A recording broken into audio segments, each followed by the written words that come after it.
जय माजिसा रिसा।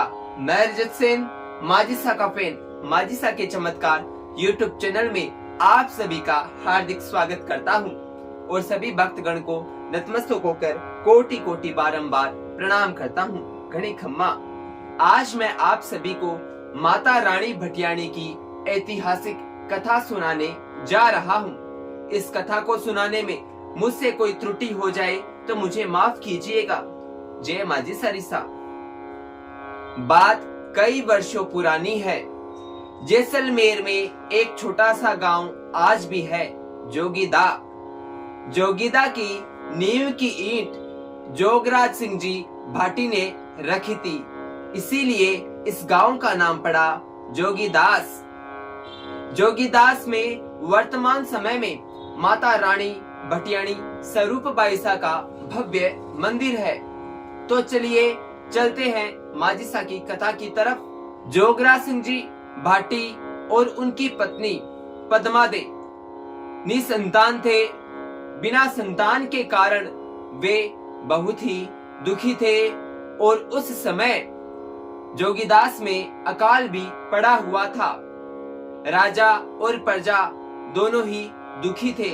एक तरफ तो संतान नहीं होने का दुख और दूसरी तरफ गांव में अकाल का दुख। प्रजा भूखी प्यासी मर रही थी।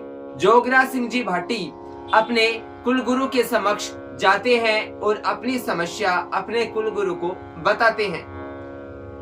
जोगराज सिंह जी के कुलगुरु ध्यान लगाते हैं तो वो देखते हैं कि उनकी कुलदेवी अर्थात जोगराज सिंह जी भाटी की कुलदेवी भादरिया माता उनसे रुष्ट हो गई है। इस कारण गांव में अकाल पड़ा हुआ है और वो निसंतान भी है, क्योंकि उन्होंने माता रानी को, भादरिया माता को मनाया नहीं था। अपनी कुलदेवी को वो भूल चुके थे। गुरुदेव से ये बात सुनकर वे थोड़ी चिंतित हुए। जोगराज सिंह जी ने अपनी कुलदेवी से उसी समय माफी मांगी और कुलदेवी को प्रसन्न करने के उपाय पूछे या उन्हें कैसे मनाया जाए इसके बारे में अपने कुलगुरु से पूछा। जोगराज सिंह जी के कुलगुरु ने कहा कि आप अपनी यथाशक्ति अपनी कुलदेवी को मनाइए, उनकी साधना कीजिए, तब गांव से अकाल भी दूर हो जाएगा और आपको संतान की भी प्राप्ति होगी। कुलगुरु के कहे अनुसार जोगराज सिंह जी भाटी अपने घर आते हैं, अपने महलों में आते हैं और अपनी पत्नी को पूरी बात विस्तार से बताते हैं। दोनों पति पत्नी जोगराज सिंह जी और पद्मा दे शुक्ल पक्ष की सप्तमी के दिन से ही भादरिया माता अर्थात अपनी कुलदेवी की पूजा अर्चना शुरू कर देते हैं। कुछ दिनों पश्चात भादरिया माता जोगराज सिंह जी भाटी को स्वप्न में दर्शन देते हैं और कहते हैं कि मेरा ही अंश आपके आंगन में जन्म लेगा और उस दिन सोमवार होगा और सप्तमी का दिन होगा। जब कन्या का जन्म होगा तो आपके आंगन में कुमकुम के छिंटे आएंगे और उसी के साथ बारिश होगी। जोगराज सिंह जी ये स्वप्न बाद में भूल जाते हैं और उनकी पत्नी गर्भवती होती है। 9 महीने जिस दिन पूरे होते हैं, प्रसव के दौरान जोरदार बारिश होती है, बिजलियां कड़कड़ाती है और मेघ मंडराने लगते हैं। जोगराज सिंह जी भाटी को धीरे धीरे वह स्वप्न याद आना शुरू होता है कि स्वप्न में कुलदेवी आई थी और उन्होंने कहा था कि जब मैं आऊंगी अर्थात जब मेरा स्वरूप आएगा तब जोरदार बिजलियां कड़केगी, बादल मंडराएंगे और बारिश होगी और कुमकुम के छिंटे के साथ ही आपके घर के आंगन में किलकारियां गूंजेगी। जोगराज सिंह जी भाटी की कुलदेवी के कहे अनुसार माता रानी भटियाणी का जन्म भादवा सुदी सप्तमी के दिन वार सोमवार 1745 को हुआ। जोगराज सिंह जी भाटी समझ गए ये कोई साधारण कन्या नहीं है, आदि शक्ति जगदम्बा का स्वरूप ही स्वरूप बाईसा है। जोगराज सिंह जी भाटी ने अगले ही दिन अपने कुलगुरु से संपर्क साधा और जब उन्होंने स्वरूप बाईसा अर्थात माजिसा की उस कन्या की कुंडली देखी तो उन्होंने कहा, ये कोई साधारण कन्या नहीं है। कलयुग में जनमानस में इनके बड़े बड़े परिचय होंगे और लोग इन्हें बटियाणी माता के नाम से पुकारेंगे। धीरे धीरे समय बीतता चला गया और स्वरूप बाई सा, मेरी प्यारी माता भटियाणी सा बड़े हो गए। कन्या जब बड़ी हो जाती है तो पिता को उसके विवाह का चिंतन लगा रहता है। जोगरा सिंह जी भाटी अब स्वरूप बाईसा के विवाह के बारे में सोचने लगे थे।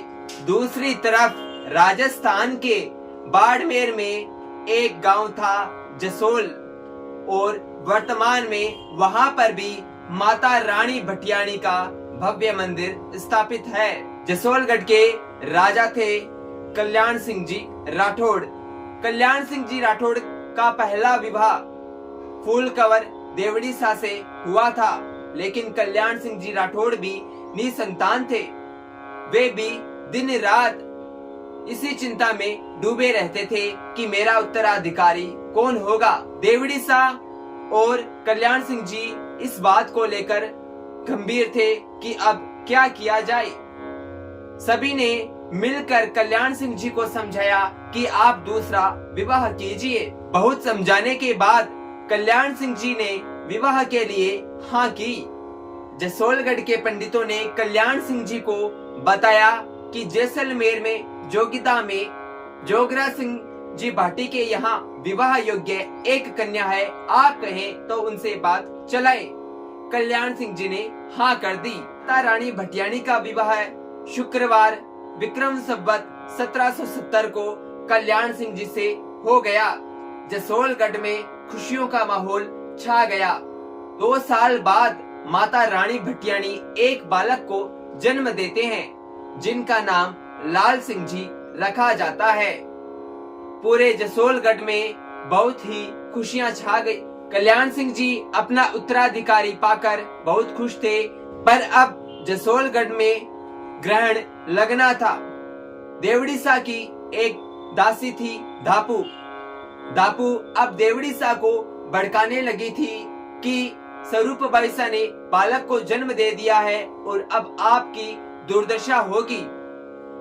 आप अब जसोलगढ़ की नौकरानी कहलाएंगी। दापू देवड़ी सा को भड़काने लगी। देवड़ी सा अब स्वरूप बाईसा से दूर दूर रहने लगे, उनसे नाराज रहने लगे। लेकिन स्वरूप बाईसा तो देवड़ी सा को अपनी बड़ी बहन मानते थे। वो समझ चुके थे कि देवड़ी सा के मन में क्या चल रहा है। उन्होंने अपनी कुलदेवी अर्थात जसोलगढ़ की कुलदेवी नागणेची माता की पूजा करने के लिए देवड़ी सा से कहा और उनसे कहा कि आप नागणेची माता की पूजा कीजिए, आपको भी संतान की प्राप्ति अवश्य ही होगी। देवड़ी सा ने स्वरूप बाईसा की बात मानी और नागणेची माता की पूजा अर्चना करने लगे। कुलदेवी की कृपा से देवड़ी सा ने भी एक बालक को जन्म दिया, जिनका नाम रखा गया प्रताप सिंह जी।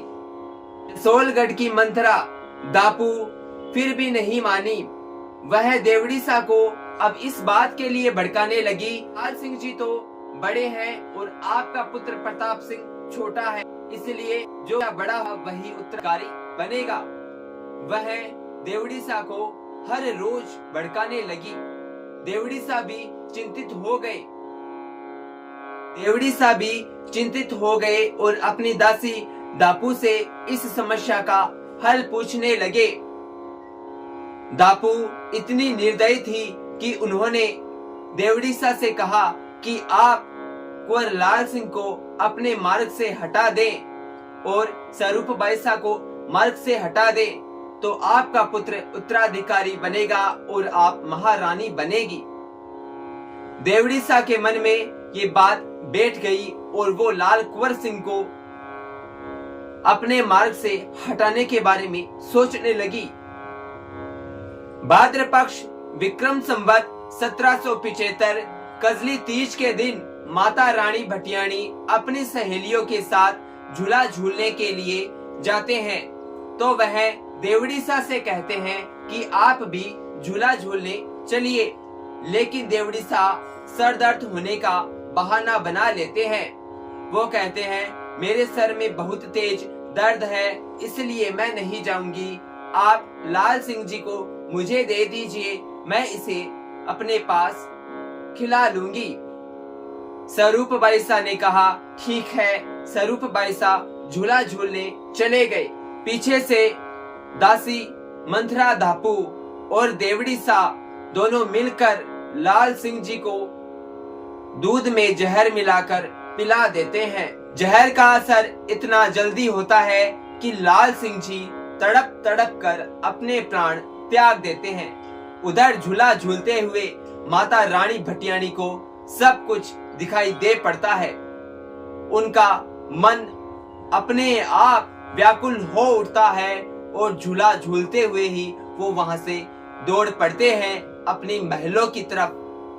पूरा जसोलगढ़ उनकी तरफ देखता रहता है। जब माजिसा व्याकुल होकर दौड़ते हैं तो धरती कांपने लगती है। एक माँ का कलेजा फट जाता है। माता रानी भटियाणी कुंवर सा के कक्ष में आते हैं तो उनके मुख से लाल खून निकला देखते हैं। ये देखकर माता रानी भटियाणी पूरी घटना समझ जाती है और फूट फूट कर लाल सिंह जी को गोद में लेकर रोने लगती है। अपने बालक को इस स्थिति में देखकर वो बहुत व्याकुल हो जाती है। माता रानी भटियाणी ध्यान लगाते हैं तो देखते हैं कि देवड़ीसा और धापूसा ने यह कुकृत्य किया है। क्रोध में आते हैं और देवड़ीसा को श्राप देने लगते हैं, लेकिन लाल कुंवर सिंह जी की आत्मा माँ के सामने प्रस्तुत होती है और कहती है हे माँ, आप ऐसा कार्य मत कीजिए। अगर आप ऐसा करेंगे तो मेरे भाई प्रताप सिंह जी का क्या होगा। माजिसा प्रताप सिंह जी की तरफ देखते हैं तो समझते हैं कि मैं ये कार्य नहीं करूंगी। देवड़ीसा को अपने कुकर्मों का फल अवश्य मिलेगा। और माजिसा दापू को श्राप देते हैं कि आप रिप रिप कर अर्थात तड़प तड़प कर अपने प्राण त्यागेंगी। माजिसा भी अपने पुत्र के वियोग में तड़प कर अपने प्राण त्याग दे हैं। जसगढ़ में दुख का होल जाता है, महल सुना सुना हो जाता है।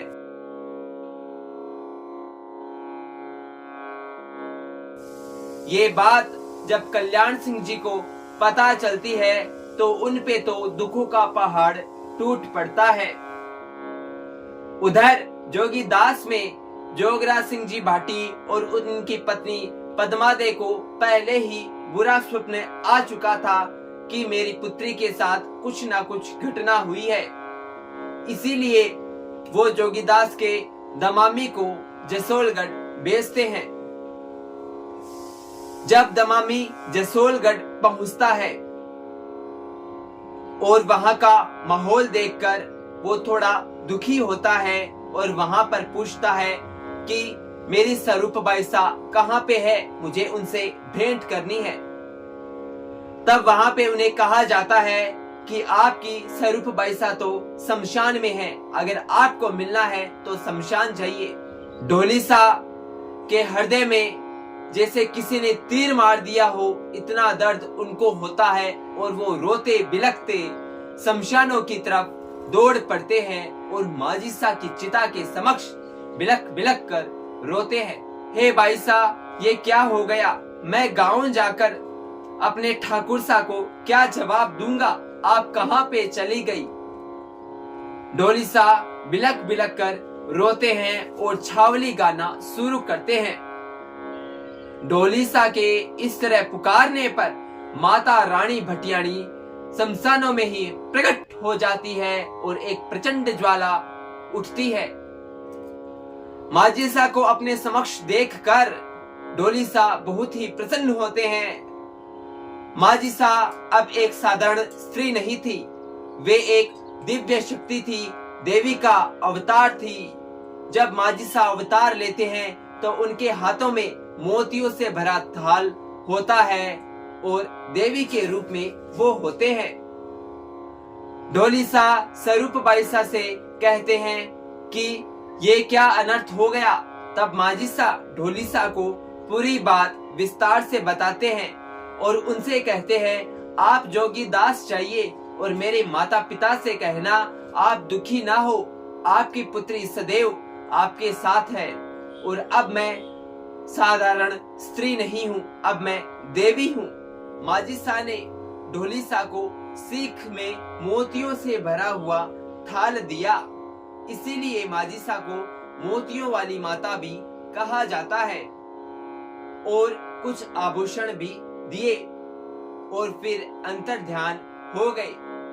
ढोलीसा खुशी से वापस जसोलगढ़ जाते हैं और वहां पर माता रानी भटियाणी की पूरी बात बताते हैं।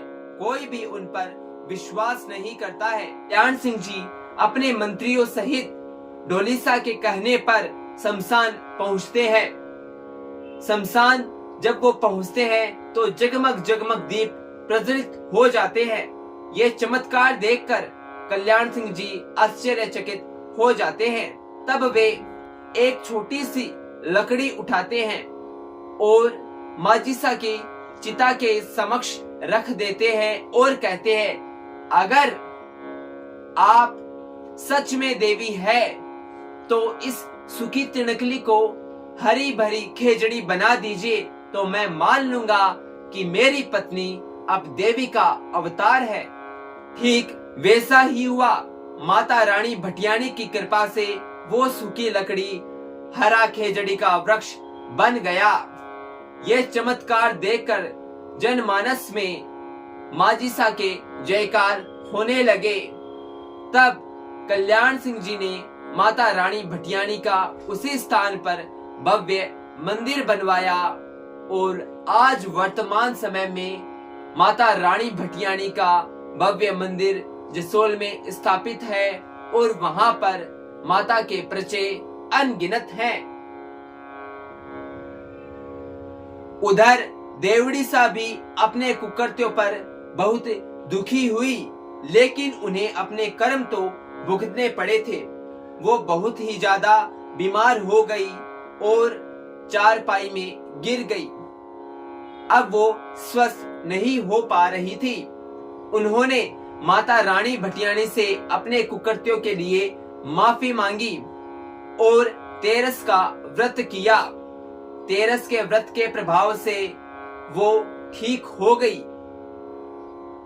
माता रानी भटियाणी का ये पर्चा अर्थात अवतार तेरस के दिन हुआ था, इसीलिए माता रानी भटियाणी की तेरस के दिन महा आरती होती है, ज्योत होती है और जनमानस में इनके अनेक पर्चे हैं। माता रानी भटियाणी के साथ उनके पुत्र सवाई सिंह जी दाता, उनके पुत्र लाल सिंह जी, सातो वायोसा, कल्याण सिंह जी दाता और जसोलगढ़ के जितने भी देवी देवता हैं, इनको पूजा जाता है। मेरे सामर्थ्य के अनुसार मैंने आपको माजिसा की कथा सुनाई है। इसमें कोई त्रुटि हुई है तो माफी चाहता हूँ, क्योंकि ये एक रहस्यमयी कथा है। इसके अंदर जितना जाएंगे तो एक ना एक कड़ी निकलती जाएगी। जय माजिसारी। अगर आपको ये वीडियो अच्छा लगा है तो कमेंट में माजिसा के जयकारे लगाएं और सभी भक्त गणों तक ये कहानी पहुंचाएं। जय माजिसारी।